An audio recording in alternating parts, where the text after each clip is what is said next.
Good morning, everyone. Welcome back to my channel Management Mantra. I am Dr. Barkha Gupta, and today we are discuss about the Workmen Compensation Act 1923. This is the part 4 of this act. Previously, we have discussed about few topics related to the Workmen Compensation Act, like what is Compensation Act, what is the conditions in the Compensation Act. We have already discussed about this, and today we are discuss about the amount of compensation. मतलब किस तरह amount किसको दिया जाता है. तो कुछ cases यहाँ पर बताए हैं कि in case of death how much amount is given to the dependent, या in case of total disablement, in case of partial disablement कितना अमाउंट दिया जाता है कंपनसेशन का वर्कमैन को. इसके बारे में यहाँ पर डिस्कस किया गया है ना. तो अगर आपने मेरा प्रीवियस वीडियोस नहीं देखे हैं तो उसकी लिंक आपको नीचे डिस्क्रिप्शन बॉक्स में मिल जाएगी, आप उनको गो थ्रू कर सकते हैं. और अगर आपको वीडियो पसंद आता है तो प्लीज उसे लाइक जरूर कीजिएगा, है ना, और दूसरों के साथ शेयर कीजिएगा जिससे बाकी लोग भी इसके बेनिफिट ले सकें. Okay, amount of compensation section 4 में आपका आ रहा है. ठीक है, workman compensation act 1923 section 4 tell us about the amount of compensation, or we can say how to calculate the amount of compensation. So the amount of compensation जो आपको पता करना है तो ये डिपेंड करता है 3 चीजों के ऊपर. The first one is the nature of injury caused by the accident. किस तरह की इंजरी है और वो किस तरह के एक्सीडेंट से हुई है, तो उसे हमें पता करना है. मतलब एक्सीडेंट के कारण जो इंजरी हुई है उसका नेचर पता करना है. Then monthly wages of workman concern, जो वर्कमैन है उस वर्कमैन का मंथली वेज कितना है ये हमें पता होना चाहिए. और साथ ही साथ we have to calculate the relevant factor. Actually we don't want to calculate the relevant factor क्योंकि relevant factor is already specified in schedule 4. ये शेड्यूल 4 में ऑलरेडी गिवन है, जिसमें जो अमाउंट है कंपनसेशन का उसके बेसिस पर इसको डिसाइड करके बताया गया है, जिसे आरएफ फैक्टर्स के नाम से भी जाना जाता है, या हम कह सकते हैं शॉर्ट में इसे आरएफ हम इसको लिखते हैं. ठीक है, तो रिलेवेंट फैक्टर भी इसके लिए इम्पोर्टेंट है. तो ये 3 चीजें आपको यहाँ पर चाहिए जब आप कंपनसेशन को कैलकुलेट कर रहे हैं. And there is no distinctions between the adult and minor workers with respect of the amount of compensation. आप एडल्ट और माइनर के केसेस में इस अमाउंट ऑफ कंपनसेशन को आप डिस्टिंग्विश नहीं कर सकते या डिफरेंट नहीं कर सकते, दोनों को ही बराबर मिलता है, या दोनों के लिए सेम कैलकुलेशन यहाँ पर होती है. Okay, now compensation for death, कि डेथ के लिए कितना कंपनसेशन गिवन होगा. तो मान लीजिए कि अगर किसी पर्सन की जो डेथ हो गई है एक्सीडेंट की वजह से, तो वहां पर the compensation shall be equal to the 50% of monthly wages of a deceased workman multiplied by the relevant factor. अब ये वर्ड जो आ रहा है रिलेवेंट फैक्टर, जैसा मैंने पहले भी बताया कि ये जो वर्ड है रिलेवेंट फैक्टर ये एज के अकॉर्डिंग रहता है.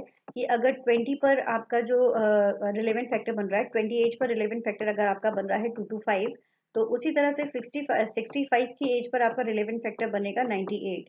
तो ये एज के अकॉर्डिंग आपका रिलेवेंट फैक्टर होता है, जो कि रिड्यूस ही होता चला जाता है ना.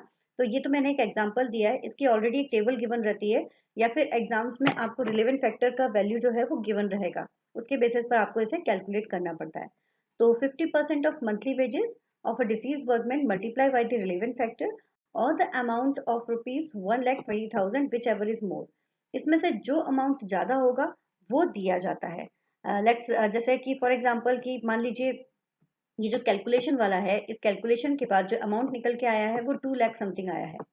तो 2 लाख अमाउंट आपका ज्यादा होगा, इसलिए 120 की जगह पर कौन सा अमाउंट गिवन होगा, 2 लाख होगा. लेकिन अगर अमाउंट आपका 80,000 आया है तो उस केस में क्योंकि ये आपका कम है और 120 ज्यादा है, इसलिए 120 अमाउंट ही गिवन होगा. मतलब सीधी सी बात, आपको इतना ध्यान रखना है कि 1,20,000 तो मिनिमम अमाउंट जाना ही जाना है जो पर्सन है उसके डिपेंडेंट को इन केस ऑफ डेथ. एग्जाम्पल, आप जैसे इसका एग्जाम्पल अगर देखें, एक वर्कमैन है जो फैक्ट्री में वर्क करता है जिसकी मंथली वेजेस 3,000 है, और वर्किंग के दौरान उसका एक एक्सीडेंट हो जाता है. तो उस टाइम पर वो अक्टूबर 2000 में उसकी डेथ हो जाती है. इसका जो डेथ ऑफ बर्थ है वो 18 जुलाई 1970 है. तब इस केस में अमाउंट ऑफ कंपनसेशन आप कैसे कैलकुलेट करेंगे. तो अब 1970 अगर उसकी एज है और 2000 में उसकी डेथ हुई है, तो इसके अकॉर्डिंग आप अगर कैलकुलेट करें तो उसकी एज आ रही है 30 उसकी एज है। तो हमारा जो फॉर्मूला था 50% क्योंकि बोला गया है, तो 50 into monthly wages into relevant factors of age 30, relevant factors of age 30 in divided by 100 और 1,20,000 विच एवर इज हायर।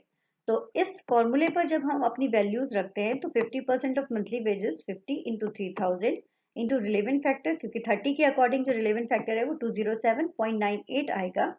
तो ये आपने लिया।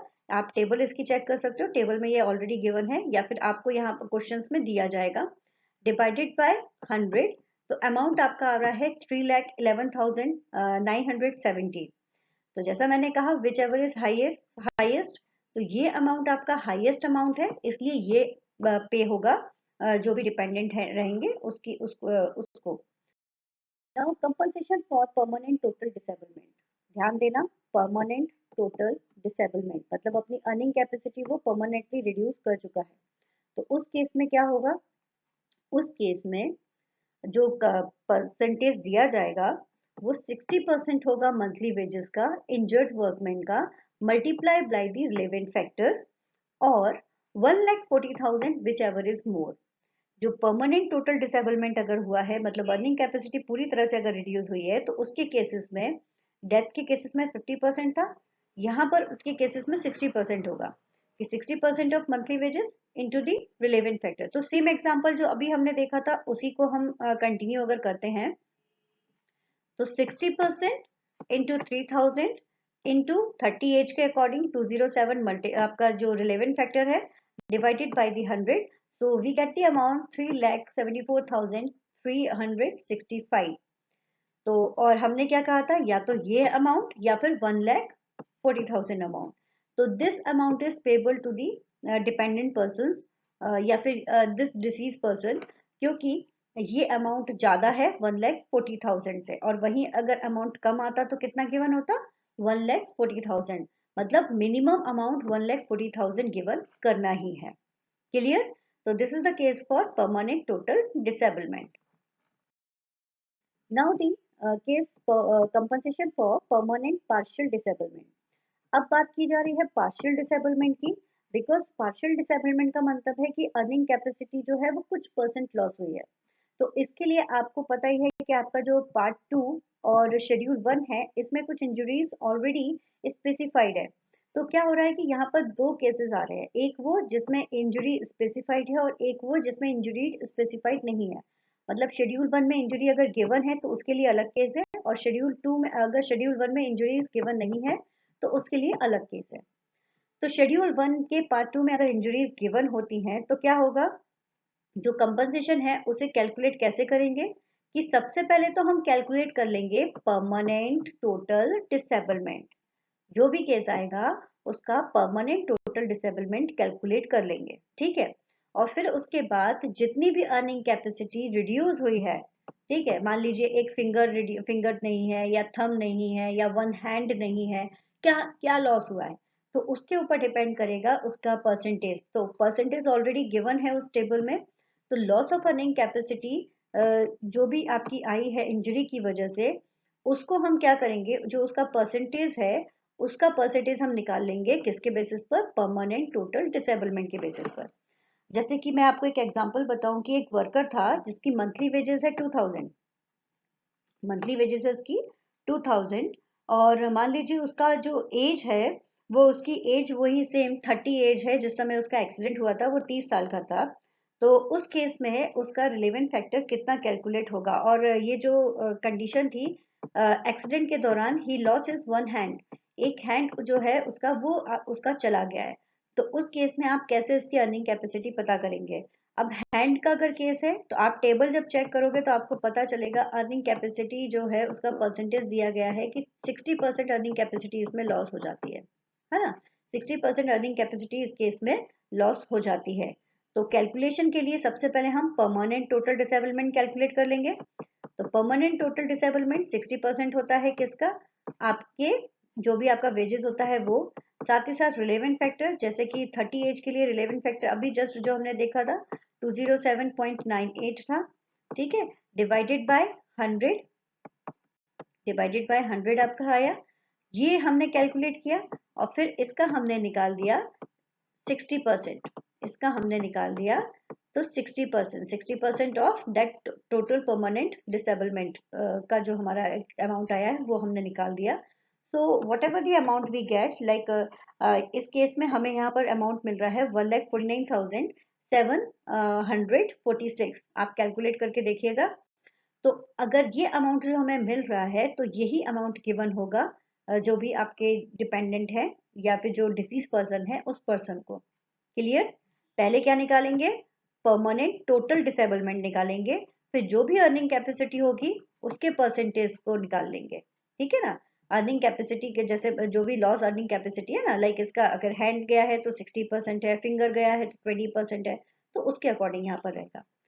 अब सेकंड केस ये बता रहे हैं कि मान लीजिए शेड्यूल 1 में अगर स्पेसिफाइड नहीं है, जो प्रॉब्लम दी गई है वो प्रॉब्लम स्पेसिफाइड नहीं की है, तो उस केस में क्या होगा? तो उस केस में क्या है कि जो अर्निंग कैपेसिटी है, सबसे पहले तो वही होगा कि आपका टोटल जो परमानेंट टोटल डिसेबलमेंट है उसे हम कैलकुलेट करेंगे। उसे कैलकुलेट करने के बाद में उसकी कितनी अर्निंग कैपेसिटी रिड्यूस हुई है उसके परसेंटेज को कैलकुलेट करने में मदद करेगा हमारा मेडिकल, जो क्वालिफाइड मेडिकल प्रैक्टिशनर्स होते हैं वो उस केस में बताएंगे कि उसकी कितनी अर्निंग कैपेसिटी रिड्यूस हुई है, उसके बेस पर हम उसे कैलकुलेट करेंगे। जैसे टेका एक वर्कर था जिसका मंथली वेजेस 3000 था और एक्सीडेंट में उसने अपनी एक आई जो है वो उसने खो दी और ये एक्सीडेंट उसका हुआ था 15 नवंबर 1995 को। और जिस समय ये एक्सीडेंट हुआ था उसका, उस समय उसकी एज थी 20 ईयर्स, है ना, 20 ईयर्स उसकी एज थी। तो उस केस में हमने क्या किया, सबसे पहले यहाँ फोकस करो। सबसे पहले हमने निकाल लिया हमारा परमानेंट टोटल डिसेबलमेंट। तो 60% इंटू 3000 इंटू रिलेवेंट फैक्टर जो है एज 20 के लिए वो कितना है आपका 224 आपका रिलेवेंट फैक्टर है, डिवाइडेड बाय 100। और मेडिकल प्रैक्टिशनर ने बताया कि अगर आई का जो केस होता है उसमें अर्निंग कैपेसिटी जो रिड्यूस हो रही है वो 40% होती है, तो इसलिए 40% of this amount and we get 1,61,280. So this amount is payable to that particular person. Clear? है ना? ध्यान रखिएगा, शेड्यूल 1 में गिवन है, शेड्यूल 1 में अगर गिवन नहीं है तो मेडिकल प्रैक्टिशनर आपकी हेल्प। नेक्स्ट आ रहा है कंपनसेशन फॉर टेम्परेरी डिसेबलमेंट। और ये जो टेम्परेरी डिसेबलमेंट है ये आपका टोटल भी हो सकता है और पार्शियल भी हो सकता है। तो इस केस में आपका क्या हो रहा है कि if the temporary disablement, whether total or partial, result for the injury, the amount of compensation shall be half monthly payment of the sum equivalent to 25% of monthly wages of workmen to be paid according to the provision. अब इतनी बड़ी line याद करने में बड़ी दिक्कत है, तो इट्स बेटर कि आप ये जो छोटी सी लाइन है ना आप इसे याद कर लो। इसका मतलब क्या है कि 25% of monthly wages payable every half month, 25% उसका मंथली वेजेस का हर आधे महीने में उसे गिवन होता है। मतलब जिस दिन उसका 16 डेज है, मंथ का जो 16 डेज होता है उस दिन उसे उसके डिसेबलमेंट का, जिस दिन उसकी डिसेबलमेंट हुई है उससे 16 डेट पर उसको जो पैसा है उसका मिल जाता है, कितना 25% उसको मिल जाता है हर 16 डे पर। ठीक है, तो 25% उसकी जो भी मंथली वेजेस है उसका उसको पैसा मिल जाएगा हर 16 डे पर। अब मान लीजिए in case where such disablement last for a period of 28 days और more, compensation is payable from the date of disablement. अगर मान लीजिए उसकी जो 28 दिन हो चुके हैं उसकी बीमारी को, या फिर जो उसका कंपनसेशन हुआ है उसको, जो सॉरी उसको जो इंजरी हुई है उसको, तो उस केस में भी उसको जो डिसेबलमेंट हुआ है उस डेट से उसका काउंट होगा और उसको 28 डेज तक उसको कंटिन्यू वहां पर पैसा मिलेगा। ठीक है, कब से काउंट होगा? डेट ऑफ डिसेबलमेंट से। और ये आपको पता ही है कि इसका एक्सपायरी पीरियड जो होता है अगर 3 दिन का होता है, मतलब 3 दिन में अगर चोट ठीक हो जाती है तो उस केस में तो कोई पैसा नहीं मिलता है, लेकिन 3 दिन में अगर चोट ठीक नहीं होती है तो उस दौरान फिर उसे पैसा मिलना शुरू हो जाता है, जो कि हमने बताया अभी कि 25% मिलता है उसे मंथली वेजेस का, हर हाफ मंथ में उसे मिलेगा। और ये कब तक रहेगा? ये आपका जब तक वो ठीक नहीं हो जाता तब तक रहेगा या फिर 5 ईयर्स तक रहेगा। विच एवर इज शॉर्टर, जो भी पीरियड आपका शॉर्टर रहेगा उसमें इसको गिवन रहता है। ठीक है, तो दिस इज अबाउट दी कैसे आप कैलकुलेट करते हैं अपने कंपनसेशन को, उसके रिगार्डिंग यहाँ पर आपको पूरा टोटल बताया गया है। I hope you can understand very well. Thank you. And if you like the video तो प्लीज़ लाइक ज़रूर कीजिएगा, और अगर कोई भी डाउट आता है तो कंपनसेशन इसके रिगार्डिंग तो आप मुझे डिस्क्रिप्शन बॉक्स में बता, सॉरी, आप मुझे कमेंट सेक्शन में बता सकते हैं। और इसके अलावा फैक्ट्री एक्ट के भी नोट्स इस पे अवेलेबल हैं, तो आप उसे भी गो थ्रू कर सकते हैं। एक बार चैनल विजिट कीजिए, आपको आपकी जो भी टॉपिक्स है उसके डाउट्स आपको ज़रूर मिलेंगे। Thank you so much.